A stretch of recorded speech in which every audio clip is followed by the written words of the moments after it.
ನಮ್ಮ ಪಕ್ಷದ ಎಲ್ಲ ವರಿಷ್ಠರು ನಿಶ್ಚಯನ ಮಾಡ್ತಾರೆ. ಮಾತುಕತೆಯಲ್ಲಿ ಭಾಗವಹಿಸಬೇಕಾ ಬೇಡವಾ ಅನ್ನುವಂಥದ್ದು. ಈಗ ಬರ್ತಿರೋಂಥ ವರದಿಗಳನ್ನ ಕೇಳ್ತಾ ಇದ್ದೆ. ನಾನು ಮಾಧ್ಯಮದಲ್ಲಿ ನೋಡಿದ್ದು ಮಾತುಕತೆಯಲ್ಲಿ ಭಾಗವಹಿಸಲ್ಲ ಅಂತ ನಾನು ಕೇಳ್ಪಟ್ಟಿದ್ದೀನಿ. ನೋಡೋಣ, ಪಕ್ಷ, ನಮ್ಮ ರಾಜ್ಯ ಅಧ್ಯಕ್ಷರು ಮತ್ತು ಇತರರು ಏನು ನಿರ್ಧಾರವನ್ನು ತಗೊಳ್ತಾರೆ ಅನ್ನೋಂಥ ಆಧಾರದವಾಗಿ ಮಾತುಕತೆಯಲ್ಲಿ ಭಾಗವಹಿಸ್ತಾರೆ ಇಲ್ಲ ಅನ್ನೋದನ್ನ ನಾವು ನೋಡಬೇಕಾಗುತ್ತೆ.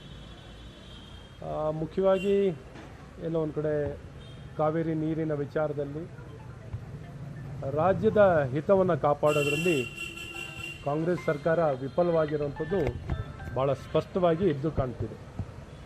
ಹಾಗಾಗಿ ತಕ್ಷಣ ಕಾಂಗ್ರೆಸ್ ಸರ್ಕಾರ ಕುಡಿಯೋ ನೀರಿಗೂ ವ್ಯವಸ್ಥೆ ಮಾಡೋದ್ರಲ್ಲಿ ವಿಫಲತೆ ಆದರೆ ಇದೆಲ್ಲೊಂದು ಕಡೆ ಸರ್ಕಾರ ಸಂಪೂರ್ಣವಾಗಿ ಎಡವಿದಂತೆ ಆಗುತ್ತೆ. ರಾಜ್ಯದ ಹಿತ ಕಾಪಾಡೋದ್ರಲ್ಲಿ ವಿಫಲವಾದಂತ ಕಾಣುತ್ತೆ. ಎಲ್ಲರೂ ಸರ್ವಪಕ್ಷ ಅಂದಾಗ ಇಡೀ ರಾಜ್ಯದ ಹಿತ ಅಂದ ಬಂದಾಗ ಎಲ್ಲರೂ ಸೇರಿ ಮಾತಾಡಬೇಕು. ಆದರೆ ಇದುವರೆಗೂ ನೀರನ್ನು ಹರಿಲಿಕ್ಕೆ ಬಿಟ್ಟು ಊರೆಲ್ಲ ಕೊಳ್ಳೆ ಹೊಡೆದ ನಂತರ ಕೋಟೆ ಬಾಗಿಲು ಹಾಕೋತೀನಿ ಅನ್ನೋ ಕತೆ ಆದಂಗೆ ಆಯಿತು ಅಂತ ಜನಾಭಿಪ್ರಾಯ ಮತ್ತು ಎಲ್ಲ ಪ್ರತಿಪಕ್ಷಗಳ ಅಭಿಪ್ರಾಯವಾಗಿದೆ. ರೈತರ ಅಭಿಪ್ರಾಯ, ನಾಗರಿಕರ ಅಭಿಪ್ರಾಯ.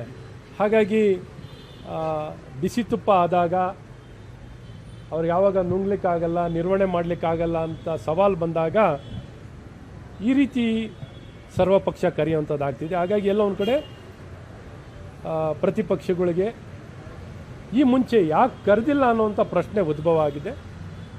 ಆದರೂ ನಮ್ಮ ಪಕ್ಷಗಳು ಏನು ಇದ್ರ ಬಗ್ಗೆ ನಿರ್ಧಾರ ತಗೊಳ್ತಾರೆ ಕಾದು ನೋಡುವ.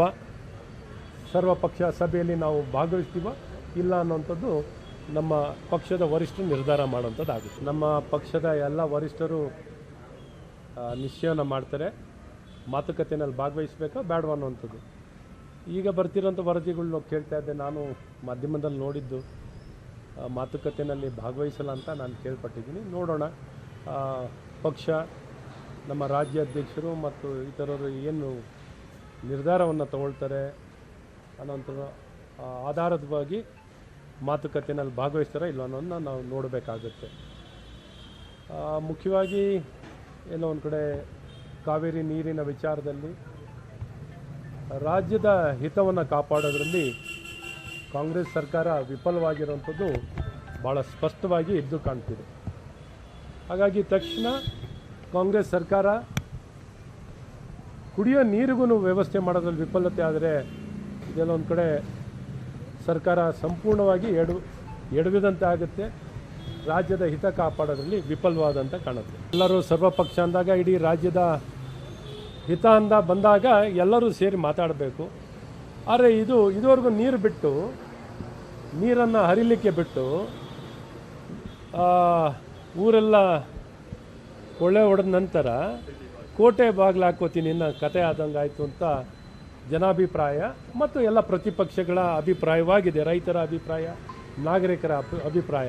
ಹಾಗಾಗಿ ಬಿಸಿ ತುಪ್ಪ ಆದಾಗ ಅವ್ರು ಯಾವಾಗ ನುಂಗ್ಲಿಕ್ಕಾಗಲ್ಲ, ನಿರ್ವಹಣೆ ಮಾಡಲಿಕ್ಕಾಗಲ್ಲ ಅಂತ ಸವಾಲು ಬಂದಾಗ ಈ ರೀತಿ ಸರ್ವಪಕ್ಷ ಕರೆಯುವಂಥದ್ದಾಗ್ತಿದೆ. ಹಾಗಾಗಿ ಎಲ್ಲ ಒಂದು ಕಡೆ ಪ್ರತಿಪಕ್ಷಗಳಿಗೆ ಈ ಮುಂಚೆ ಯಾಕೆ ಕರೆದಿಲ್ಲ ಅನ್ನೋವಂಥ ಪ್ರಶ್ನೆ ಉದ್ಭವ ಆಗಿದೆ.